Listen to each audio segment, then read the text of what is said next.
WCBI News at 10 starts now. There's good news tonight for Mississippians looking for work. Thanks for joining us tonight at 10. I'm Scott Martin. Mississippi has more jobs than job seekers, and the unemployment rate is still near a historic low. Courtney Ann Jackson explains why you should look at the state's latest economy scoreboard. An upward trend for jobs and opportunities, but all those working to further improve the numbers will tell you workforce development is key. There's never been a stronger focus on creating a type of workforce that's ready for today and the jobs of the future than right now. The Mississippi Economic Council hopes to see more schools and communities looking to programs like the ACT Work Keys. While the ACT gauges college readiness, the Work Keys program gauges career readiness. View Work Keys as kind of like the foundational step. Number one, it assesses where you are in your ability to enter the workforce. You then have to go get the additional training for whatever career pathway you choose, but at least you have that foundation to build. Those who take the test get a career readiness certificate that serves as a credential for their essential work skills. And this part of the scorecard shows there are opportunities to make an average of $53,000 without a four-year degree. So the community colleges are colleges, yet you can finish in a year, in 2 years, have little to no debt, and be ready for a high-paying job. And that's what we want, people with careers that can sustain them and their families for years to come. More than 40,000 jobs are currently listed on the Mississippi Works website. Marshawn Chrysler works with a Jackson nonprofit to help connect people with training and jobs. The market is very attractive, but unfortunately the skill set is lacking in certain areas. In order to maintain that encouragement, we have to make sure that we're putting programs in place to get these people hired. Courtney Ann Jackson, WCBI News. Getting a job is one thing. Leveraging that income to get the things you want can be another. If you want to buy a car or a house, you're probably going to need a loan, and to get that loan, you're going to need good credit. But what does it take to build that credit score? Our Stephanie Poole gets some advice from a financial advisor. Jake Goodwin has a credit card for emergencies. I want to use my credit card for strict things. The 23-year-old program coordinator knows paying the bill on time and keeping a small balance will help reduce his credit score. His job also helps pay down his debts. So this job helps immensely. Goodwin has a good grasp on why good credit score is important and how to keep it growing. Modern Woodman financial advisor Barbara Coates says that's not always the case with millennials. To establish credit, typically you're looking for 3 credit opportunities. So you've got your cell phone bill, you've got your credit card. If you're looking, you can have one other thing, whether it's student loans, whether it's even have your rent in your name, have your lease in your name. You're looking for any 3 things in your name to help to establish that credit history. Learning about a credit score and its importance is often learned from an older adult from many recent college graduates. It's taking small steps on small bills that will make a big difference a few years down the road when a new care or new home is on the horizon. Making wise choices and getting that started from the beginning it takes you out of debt that much sooner because you're able to get lower interest rates, able to pay yourself out of any debt that much faster. I would just make sure that you just know per month that you can definitely pay that minimum balance off every single month. The fewer times your credit is checked, it helps your score. Coates says this whole process takes time. Everything on time, and that shows a creditor once you're out of college and you're beginning to do things on your own that you're responsible. Credit Karma is an app that Coates suggested to keep up with credit scores, and the good news is it will not affect your credit score. Lee County leaders say they need more time before they decide to place a ban on the herbal drug kratom. Supervisors, they're considering a ban after the Mississippi Bureau of Narcotics warned them about the dangers of the drug. An MBN captain said there have been 11, possibly 12 kratom-related overdoses in the state.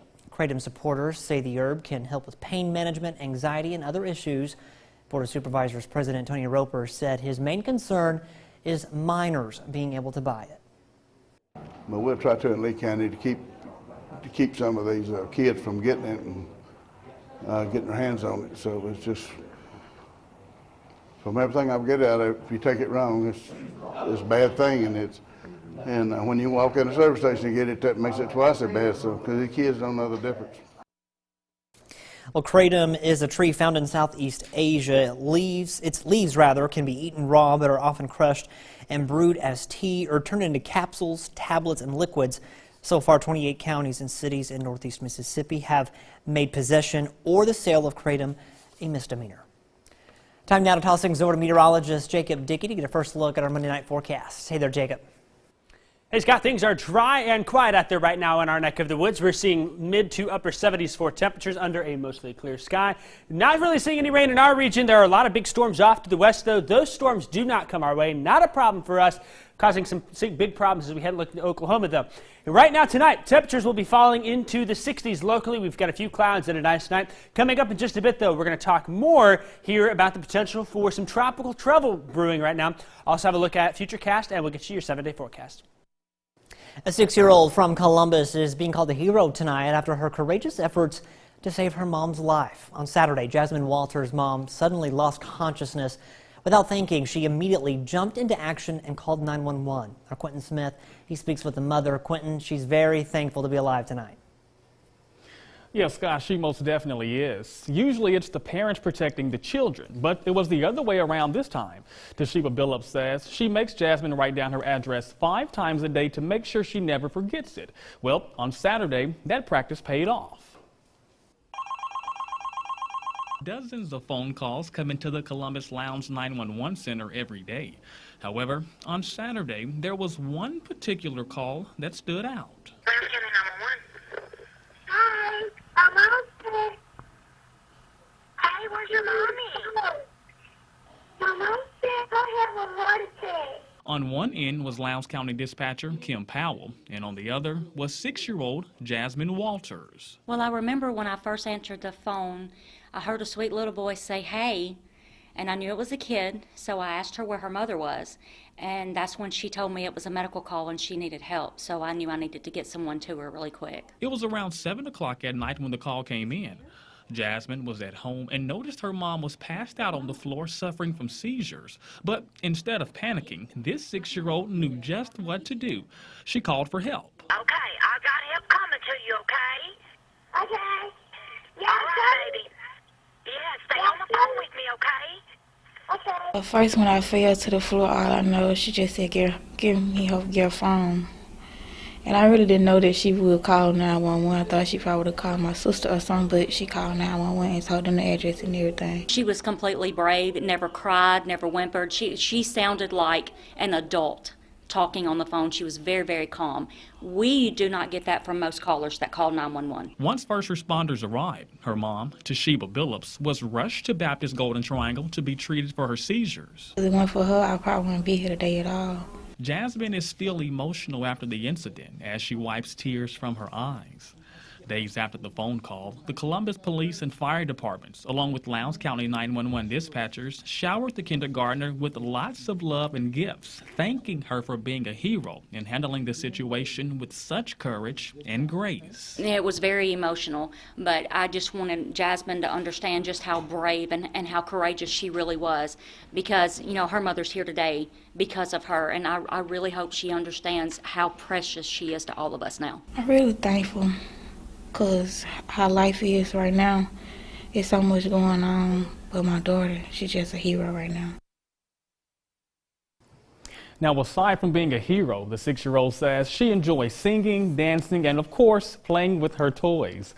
Lowndes County dispatchers stress the importance of parents making sure their kids know their address and how to call 911 in case an emergency situation ever occurs. Well, check this out. Futurecast says heat index values on Memorial Day heading for the upper 90s, near 100. Hot, dry weather is on the way. I'll tell you why that's happening coming up after the break. WCBI First Alert AccuWeather Forecast with meteorologist Jacob Dickey. Nice and dry out there this evening in Starkville. It is 77. Dew points in the mid to upper 60s with light variable winds under 5 miles an hour. That'll be much the story the rest of the evening. 76 in Columbus, Amory at 75. It's 75 in Winona and in Louisville. 78 in West Point at this hour. As we head into the overnight hours, we're settling into the mid to upper 60s out there, near 70 along I-55 there, 69 in Macon, 70 in Winona, 66 in Tupelo, Vernon, Alabama at 67 under a mostly clear sky. Looking ahead then on Tuesday, temperatures warming into the upper 80s. A few of us are getting into 90. Yet again, look for south winds between 5 and 15 miles an hour. Gusts could be a little higher at times. Just shy in Tupelo, 89, right there at 90, but still warm out there. 88 in Amory and in Aberdeen, Bruce and Calhoun City, 88 also in Oxford. I've got 90 on the board here for Columbus, 91 in Macon, 90 in Starkville and in West Point, 88 in Winona, Ackerman up to 89, and then in West Alabama, upper 80s for us, 88 in Solagent, 89 in Vernon, and in Reform, Aliceville also up to 89. Now, as you look off to our east here, our first tropical system of the year. This is Tropical Storm Andrea here, a storm with 40-mile-an-hour winds moving to the north and to the east. It will stay away from the mainland U.S. That's off to our east. On the other side, to our west, then, got a batch of showers and storms with damaging winds and tornadoes now from Texas into Oklahoma, Arkansas, and Missouri. Good news with this, though, is it's not impacting us. Futurecast lifts these storms off to the north and to the east. As we go into the day on Tuesday, then, we're overall dry tomorrow. Maybe a few clouds here and there. Won't rule out an isolated shower. Really don't think that's going to be a problem. Wednesday, though, maybe it's our best chance at seeing an isolated shower during the day as we have a partly cloudy sky. Just a few little isolated spots here and there. And that's about it. By Wednesday night, we dry out. And we stay dry. In fact, it looks like the next 7 days, all the way through Memorial Day, very dry pattern setting up over our viewing area here. We've had dry weather the past 8 days. We may push 20 days without measurable rainfall here in Columbus. We're also going to push temperatures into the middle 90s as we get into the Memorial Day weekend. 93 on Saturday and on Sunday. The reason for that is our southeast ridge building on in here. That is going to make things very hot, almost like a pressure cooker. The sinking air keeps on cooking here in the south and east, and that's going to mean our temperatures above average, 90s all the way through Memorial Day. We should be in the low to mid 80s this time of year. Well, do they have an IKEA in Jackson? Because one Bulldog heavy hitter is going to be needing some extra shelf space. Courtney tells us who later in sports. You're watching WCBI News at 10 with Scott Martin. Welcome back, everyone. A pint of blood can save up to 3 lives. We learn more on the importance of blood donation in our Health Talk with Baptist. Hi, I'm Sandy Kilburn, a medical technologist and supervisor of the blood bank at Baptist Memorial Hospital Golden Triangle. I'd like to talk to you today about the importance of donating blood. Why are blood donors important? Here are some statistics. Every 2 seconds, someone in the United States needs blood. More than 38,000 donations are needed every day. 1 of every 10 hospital admissions needs blood. About 14 million units of blood are transfused each year in the United States. Nearly 21 million blood components are transfused each year in the United States. It is estimated that sickle cell disease affects 90,000 to 100,000 people in the United States. About 1,000 babies are born with the disease each year.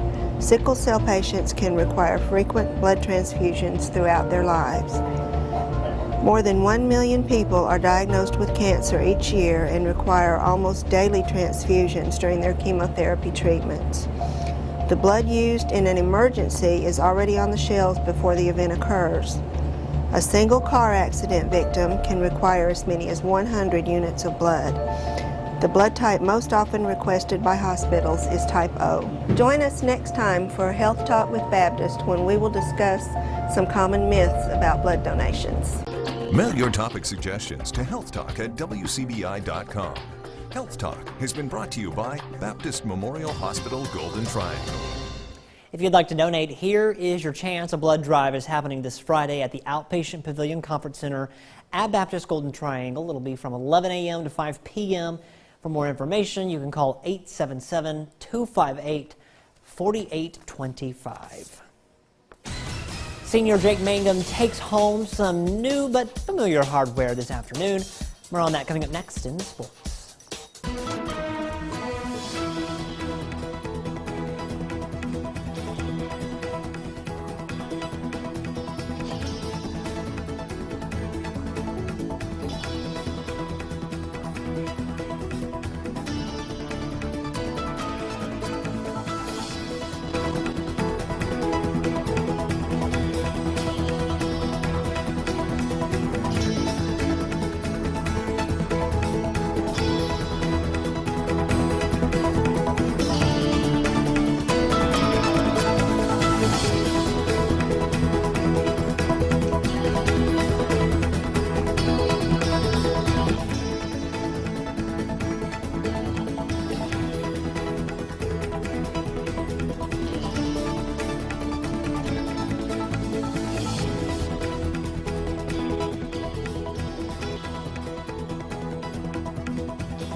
more WCBI Sports with Courtney Robb.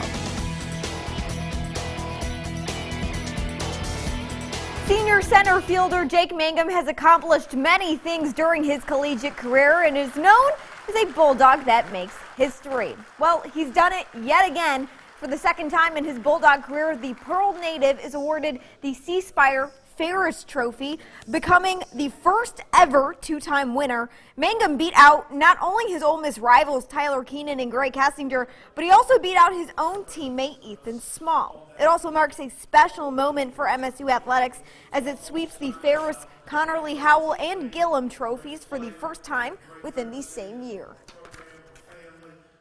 It's not something you really think about until, last week and say, hey, you're nominated for the Ferris again. And, I was excited just to be a part of it. Both guys at Ole Miss, my teammate Ethan and Matt Warner at Southern Miss, they all four of those guys easily could have won it. The state of Mississippi is unbelievable in college baseball. It's the best in the country, and it's not even close. Just happy to be a part of it. On top of Jake Mangum receiving the Ferris Trophy, Mangum, along with 4 other Bulldogs receiving SEC accolades. Ethan Small named as the SEC Pitcher of the Year, and JT Ginn earning SEC Freshman of the Year honors this afternoon. Also, Mangum named to the All-SEC team, along with sophomore first baseman Tanner Allen and sophomore second baseman Justin Foscue. This is the first time in Diamond Dog history that the Bulldogs bring home multiple specialty conference awards. MSU is set to match up against LSU or South Carolina in the SEC tournament in Hoover on Wednesday. Ole Miss bringing home some Southeastern Conference honors of its own. Cooper Johnson, Doug Nikhazy, and Gray Kessinger named to all conference teams. Named as a finalist for the C Spire Ferris Trophy, Kessinger named first team All-SEC. And while Johnson was named to All-SEC second team and All-Defensive team, the freshman pitcher Nikhazy was tabbed to the All-Freshman team. The defending SEC tournament champs will look to defend their title beginning on Tuesday with a matchup against Missouri at 1 p.m. The Ole Miss Rebels have punched their ticket to a NCAA Super Regional for the second time ever in program history. Ole Miss with a major effort on Sunday to win 2 games against Louisiana in hopes of advancing. The win in Game 2 came on a walk-off from Kaylee Horton that sent Kylan Becker home, securing the team's Super Regional berth. And although the rain delays and double headers have been a nuisance all season long, Becker saying that's what helped her team secure the win on Sunday. We knew today that we were going to win. Honestly, we all came to the field, and I think yesterday when we lost the first time, I got a little emotional, maybe got a little teary-eyed after that first loss before that second game of the day. And today, there was no tears, there was nothing, because I was so confident that our team had it. And honestly, I think the entire team knew that we were going to do this. We were battle-tested the entire season. Almost every SEC regular season game turned into a rain-out and a doubleheader, and we kind of really just lived off of that. And we won so many series off of the doubleheaders, and we knew that we were prepared for it. It was destiny, and that was practice for now. Ole Miss will continue its road to a national championship in Tucson, Arizona. The first Super Regional battle puts the Rebels against the Arizona Wildcats, and the Super Regional starts Friday at 6 p.m. and can be viewed on the ESPN streaming service. Congratulations are in order for Starkville Yellow Jacket Cassidy Cook. The Jacket signs on the dotted line to continue on to the next level as a bowler with Blue Mountain College. Cook is only the second bowler from Starkville High School to accept a scholarship to continue her career. I've been bowling since I was like 6 or 7 years old, and it's been kind of a family thing to do, so I've been brought up with it. I was pretty much like raised in a bowling alley. It means a lot to my family. They've always wanted me to go there, especially my mom. I've been coaching her 7 years, so I know her real well. She's a jewel, and I'm so glad for her, and I'm just thrilled to be a part of it. Well, just to say congratulations again to her for being able to continue on to the college level. That's it for sports. Your last look is next. Scott, look at those Futurecast heat index values. Mid-upper 90s for Memorial Day. The heat wave is on the way. In the meantime, temperatures, though, staying in the low to perhaps mid-90s by the end of the week here. Lots of sunshine, staying dry. Big pattern flip for us here from that active spring we've had. I think this is how we welcome summer. You know, well, Memorial Day weekend, that's like the unofficial start of summer, so It really is. We're right here on time, too. Of course, we also have a tropical system out there, Tropical Storm Andrea. That's just about 10 days early. That starts June 1st, so summer is here. Let's just say that. Can we do it? Here. Summer's here. Cookouts, pool time, all that stuff. Outdoor We'll take time, it. Everything. But, of course, stay safe in the heat. Check your back seats. Definitely. Thanks, Jacob. Thanks for watching, everyone. Have a good night. We'll see you tomorrow.